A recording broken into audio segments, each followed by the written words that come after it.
Welcome everybody to Raw is Retro, the May 3rd edition of Monday Night Raw. I am one of your hosts, Marcus the Grand Finale. Ross is on assignment, and I'm joined by... Lord Manny Hayes and Jamal. All three faces of him. All three faces, all 1, 2, 3 are all on assignment. How is that possible? This is some assignment that we weren't invited to. Some excitement. I know. Why are we never on assignment? I want to be on assignment. I want to be on assignment, damn it. Get fired like Don Lemon. That's what's going to happen to us. No respect. So this episode is coming from the Valley View Casino Center in San Diego, California. Seeing as this is kind of native to you, does this still exist? Not really, but it's still there because I'm an addicted gambler as well. I'm an addicted gambler. That hasn't even changed its name. Yeah. Put the gambling in my veins. That's what's going on here. But yeah. As soon as you said Valley View Casino, I went, man, it's still there. Booyaka, 619. And they did 10,000. They did 10,000 and they had 10,000 in attendance. I don't know if they were still skyrocketing those with like the WrestleMania numbers where it includes staff and stuff. Nah, Manny, they're in the current April or early May of the Sharpshooters Rise in subscribers, in which business is booming. So they didn't have to lie that because I think they, at one point, I think in the next few weeks, they reached their all-time cable record or something. Yeah. Which is ridiculous. So we get an instant recap of what happened on SmackDown and Backlash. And we open with the corporate ministry. Yes. And Marcus, the numbers of the corporate ministry, I think, now rival the NWO at this point. Yeah. Which faction would you take? Corporate ministry or NWO at this current state? NWO always seemed cooler. Even the end of the NWO, because this is toward the end. This is when Horace is running the show, I think. No, 99. I think this is still kind of in it. Hogan is still around. Hogan, I think, still around. I think I think maybe this is where you start getting Wolfpack. Maybe that's a counterpart to the show we add to it. But what was going on Nitro? Maybe that'd be me. Maybe that's what I bring to the table. So you're going to watch Nitro as well as watch episodes of Raw. You're going to watch Nitro. Whoa! Slow down, Manny. I'm going to read about Nitro. Yeah, well, don't read this guy's notes. KB's wrestling reviews. This guy writes so many things that don't need to be on there. Yeah. Maybe one day we'll provide our own real notes, but you know. So if you haven't watched Smack to the Future, Shane McMahon is the leader of the corporate ministry. He throws some jabs at the audience. He wants to know how many of the Falls would have the balls to slap their fathers in the face. Triple H makes fun of The Rock because that feud has been done recently, I guess, and the Croc. The Croc. Oh, remember when I went blackface? That was like last year or so, or 2 years ago, or something. Austin is on top of the Undertaker's list, but don't worry because he still hates everyone. He tries to save everyone, but Undertaker will be his executioner at Over the Edge. First, he's going to take the title, and then he's going to give Austin a beating like never before. Fascinating. I feel like every wrestler is starting to do that to somebody at one point. Then next week on Raw, Austin like this. Austin will be the ultimate sacrifice to the greater power. Shane reminds us that he'll be the guest referee for that match. As for Vince, he has 2 hours to get here. Do you know, I'm starting to really hate these opening segments. Well, I it's just to tell the show, you see where they used to be and where they are now. Yeah. I like to balance that. Sometimes we'll start with a match, but then we sometimes get an intro, but now it's just all introduction and hook to the show of will someone make it here or what's gonna happen. That's kind of where we're at right now in this era. Yeah, and then on the stage we have Mankind, Ken Shamrock, Test, and Big Show armed with 2x4s, not in tribute of Hacksaw Jim Duggan. No, because they're forming the U. This started. No, the Union. They never actually even stole the symbol of the U. Because they was always carrying those Splinterfield 2x4s. Manny, if I would ask you, I feel like the 2x4 is an impractical weapon. If we're going to have a weapon, why not baseball bats? I feel like it's faster and more effective, and I can grip it better instead of getting myself splinters. It hurts more because of the smaller surface area you can get on it. But I feel like 2x4 is good if the person is already down. Because the surface area is bigger, so it'll hurt more. So, like, imagine Britt Baker when she was getting beaten down by the Outcasts. Yeah. Because she was already down. Imagine her being hit by a 2x4. I feel like it would hurt way more than a kendo stick. Because a kendo stick, if you hit her when she's down, it stings. It's like a whip. But the 2x4, because you're opening up the surface area, it hurts more. Cover more ground. Crack a rib. Man, you sound like somebody with experience. I'm hitting somebody. Oh, when you get a 2x4, you hit them when they're down. I went to a conference at HeelCon. No, HeelCon. 2x4 weapons over kendo sticks. It was a TED Talk. The PowerPoints and everything. The handout. Yeah. Make sure you wear gloves. Don't want to get splinters. Mankind says that they formed a union. He complains about the lack of pay and says that they'll have Shane's testicles or something. The union comes to the ring and cleans house. And then we get Billy Gunn versus X-Pac. Billy Gunn debuting the new I'm an ass man. Burn, burn, burn. Yes, I'm an ass man. Yeah. So they show the pettiness that has been going on between Billy Gunn and X-Pac. Yeah. It somehow involves Kane too in the saga. It's ridiculous. Yeah. The match wasn't good. Deserves every ass whooping. No. X-Pac deserves every ass whooping he gets. But this is the beginning of, I guess, the Billy Gunn solo run that we get for a few weeks. A few weeks before the DX is back together again. Billy keep beating up X-Pac at the end. Road Dogg makes a save, followed by Kane. And Kane taking X-Pac to the back. Shane is yelling in his office about the union going down. Corporate ministry are out again. Shane says they've made some changes to tonight's show. He's out here with a clipboard. I'm making changes to the show. You know people mean business when they have a clipboard. Yeah, and you know, Manny, you couldn't print it out either, so this is all handwritten too. This is back when computers weren't just in the back. You were just like, oh, this motherfucker is gonna get his tonight. No. They had the printer. They may have had the printer. Do you know the one where you just tear it? It's all loud and shit. And you're like, do that. I put this on the clipboard. It's so loud. It's so aggressive. It sounded like a fax machine as well at the same time. At some point, someone went, I think we peaked the technology now that we don't have to type on a typewriter and that we have these printers.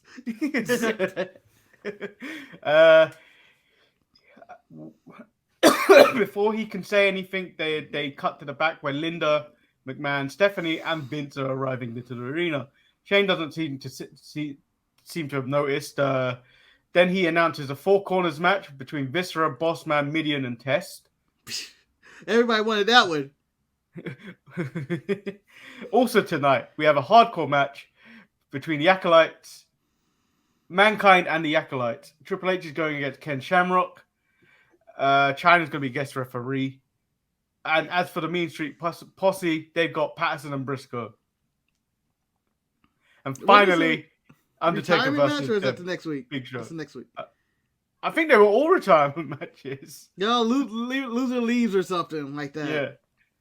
And he also announces a evening gown match against Sable versus Deborah. Oh yeah, that got the King excited. If I'm JR at 99, there was no one with a harder penis than Harry the King Lawler. I feel like the table moved every time you said the word Sable. That did for you. No, it's also when the Godfather comes out, and then the Godfather now has his spiel on the microphone, where, and then you hear King in the most animated voice of "Pippin ain't easy." Or when the Godfather come out and he's always like, there's something missing. There's something missing. All right, bring him out. I'm gonna ask Jerry Lawler to start making our thumbnails. Hey, I want to say this: Godfather more over than Bret Hart. Yeah. Triple H whispers in Shane's ear, and Shane also says, tonight, Rock versus Steve Austin for free. Triple H says that's not... WrestleMania 17, 15, 14, 19, all for free tonight. Triple H says that's not big enough, so let's make it a lumberjack match with the corporate ministry as the lumberjacks. Because there's one spot left. Lumberjack matches. There's one spot left, but before Shane can talk about it, here comes Vince and his family, flanked by the police. They come up behind Vince, but Vince doesn't see them until they are here. Vince says, chill, but Shane says he hasn't even started yet. Thinks he's our truth, does he? The baddest young brother that you ever see. This segment's so long. Vince says that Shane is about to make a big mistake and to think about before he does it. Shane challenges his dad to fight and imagine the box office if it happens. He keeps goading Vince, and Vince says no. Vince hopes Shane will listen to Linda, but Shane tells her to shut up. That's enough for Dominic. Vince. But he's surrounded. The rest of the McMahons leave, and Shane admits that he was the mastermind behind Stephanie's abduction and all the terror the Undertaker has caused.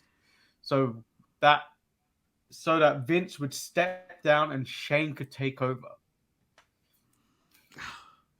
He opened the door for the Undertaker and gave him the bear and the pictures. Shane picked out the wedding dress for the black wedding.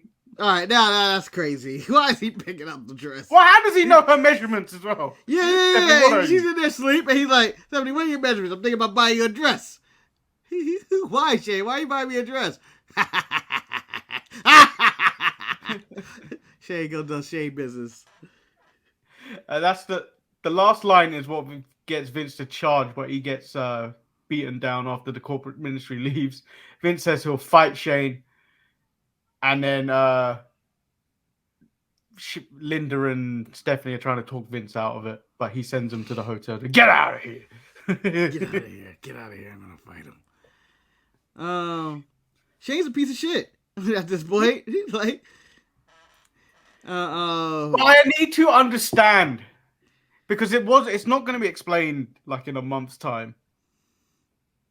Is Shane on this with the higher power?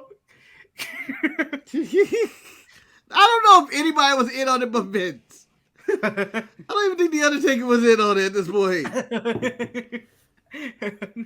Higher power shit makes no sense. Just watching it week for week, leading up to it, going like, there's so many moments of him actually getting his ass whooped by these guys and fights. No one's in on this? No. And then we get Pat Patterson, Gerald Briscoe, the Stooges versus the Mean Street Posse. It happened. What do you mean it happened? This is a classic. The old guys beat up the posse. Start whipping them with their belts. Yeah. I don't think the match actually even started, to be honest. I don't remember hearing the bell ring for this, but they whooped their ass, and, shout out to Pat and Gerald for still going. Although, to the one faces of Jamal is going, pack it up as a young man. Pack it up! Like, I can imagine him at age, 5 or 6, 7, 8, or whatever it is. Then we get the Four Corners match is what they're calling it. I thought this was the Pillars match. This This is the type of match I normally used to play on WWE Warzone at the time. Where you put yourself in a handicap match against the three hugest guys in a handicap match to see if you can try and win. Which is a lot of running in and out of the ring and trying and hitting them and then running. I've never did that. I'm on the opposite end. I'm on the 301 kind of deal. I'm a piece of shit. It's kind of like one of those fatal four ways I put together though, just random. So officially this is a four corners match, but they have to tag in. So Test starts this with Boss Man, but it never made sense in the first place. This whole stupid match. No, I think it just breaks down, right? If I'm correct, I don't have notes. Well, Boss Man decides to go nightstick, and then that's where this goes. That's 90% of Boss Man matches. Boss Man goes for nightstick, it's over. And then the Union stop a beatdown post match, and then Undertaker and Paul Bearer leave Vince McMahon's office, where we see Vince on the ground.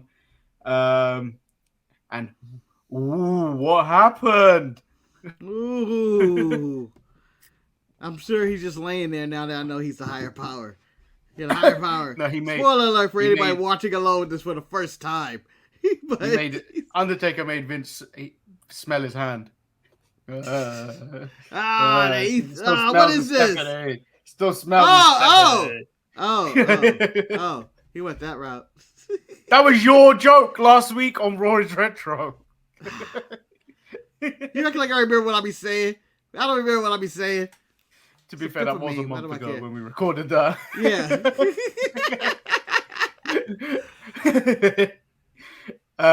Vince versus Shane. Shane talks some trash before Vince staggers out. Vince falls when he comes down the ramp, and Shane clotheslines him. Shane throws him in, and we get the bell. He hits the Bronco Buster on Vince. I mean, imagine that, teabagging your father. And then Shane... Imagine that, I'm fighting my son, and they getting Bronco Buster. Imagine explaining that to people. Yeah, I got a Bronco Buster for my son. What? And then Vince hits a clothesline, and then the worst stunner in the world. To this day, not to this day, but at this moment, because they get worse as the years go on. He gets the pin, and that match is over within 90 seconds. Undertaker's 90 seconds? I feel like it at least went longer a little bit, but Undertaker gave Vince allegedly the business.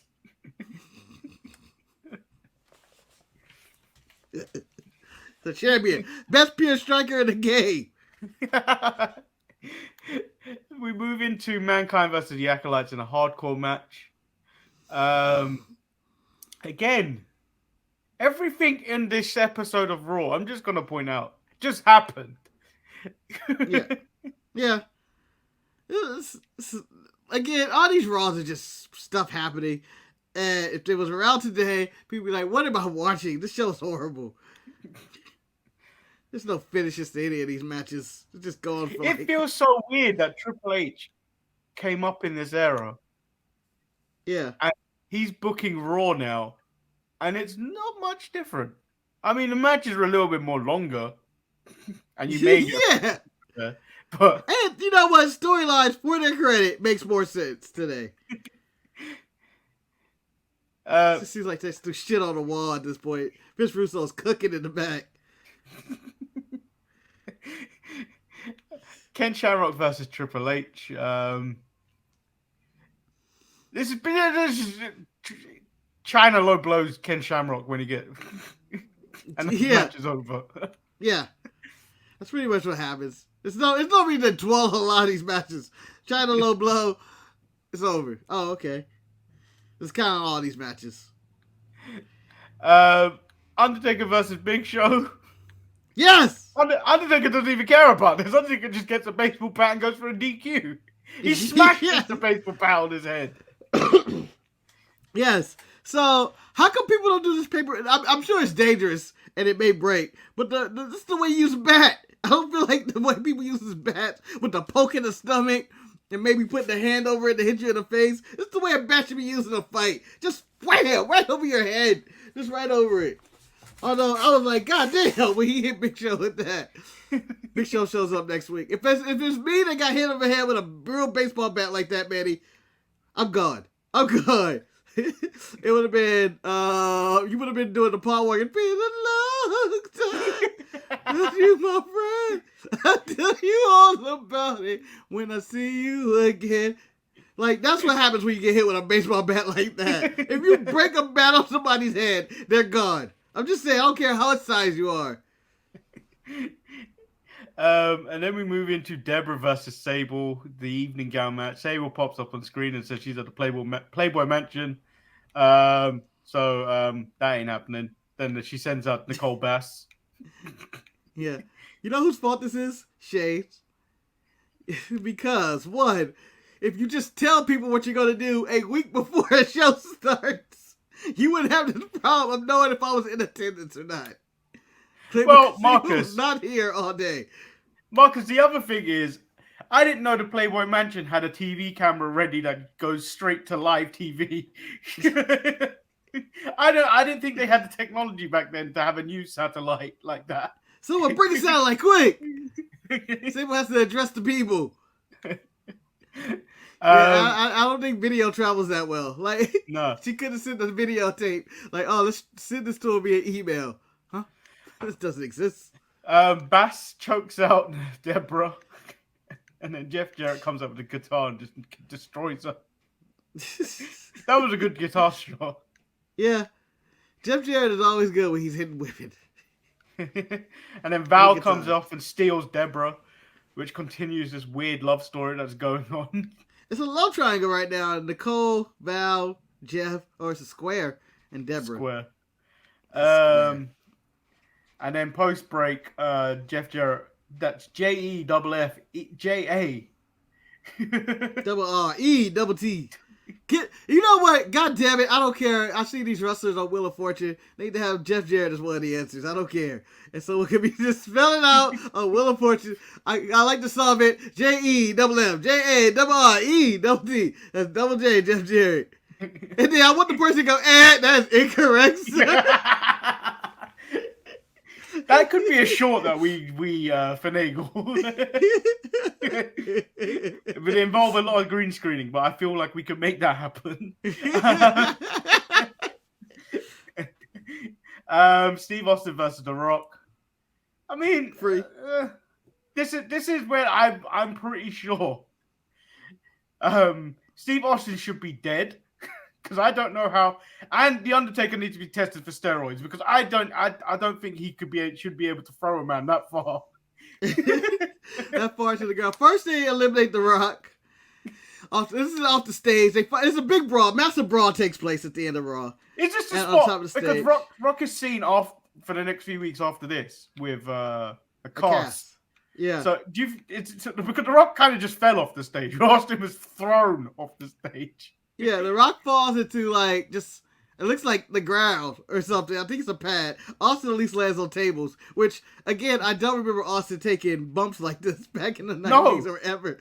Like, this is some Darby Allin shit off the stage. But they brawl everywhere. Him and Undertaker go under the stage. They come back up. Next thing you know, he's like, and Austin's like, dead. JR is screaming, my God, he threw him off the stage with that concrete. Austin's dead. So, this episode of Raw, He said, Serious, Roman Reigns. Yeah, he said, Who is your MVP of the night? Oh, boy, it's tough. You know what? I never do it, and I'm going to do it today. I'm going to give it to Jim Johnson for Ass Man debut. Didn't see that shit coming, did you, Manny? Did you? No, I didn't. Did you? No, I didn't.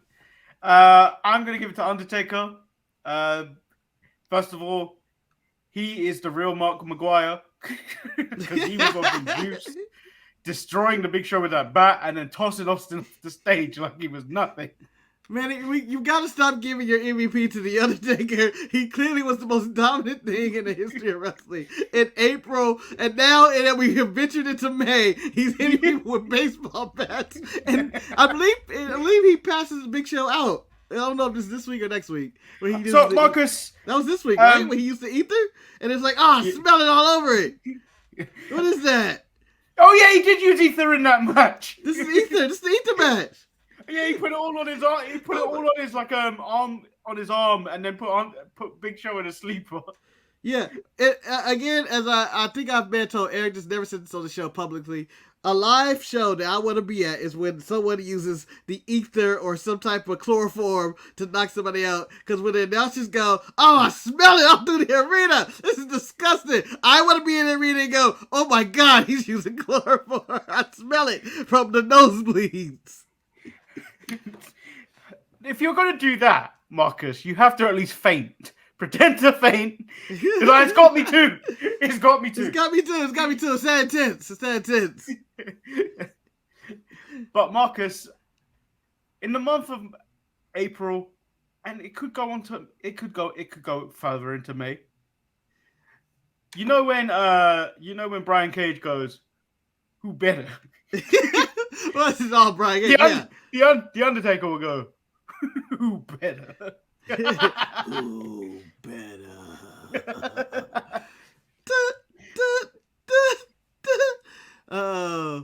So my your match moment of the night. Your moment of the night. night. Undertaker hit the chloroform in the back. The chloroform in the back combo. That's whooping somebody's ass. I hate that Big Show showed up next week. He should be dead. I mean, you got dazed and confused with chloroform or ether or whatever the hell it was on his arm, and then hitting the helmet in the face with a baseball bat. You should be gone. You should be written off. We should be celebrating the Big Show on an AEW Elevation or something, doing commentary. He should have been gone at this moment. So my moment of the night is still going to remain. It's going to remain Austin being thrown off like he was nothing.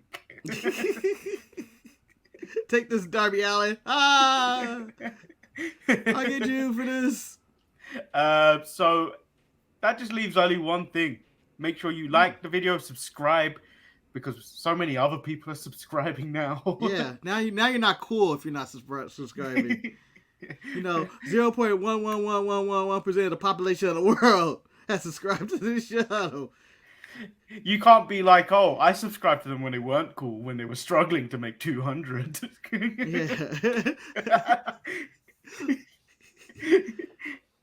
Yeah.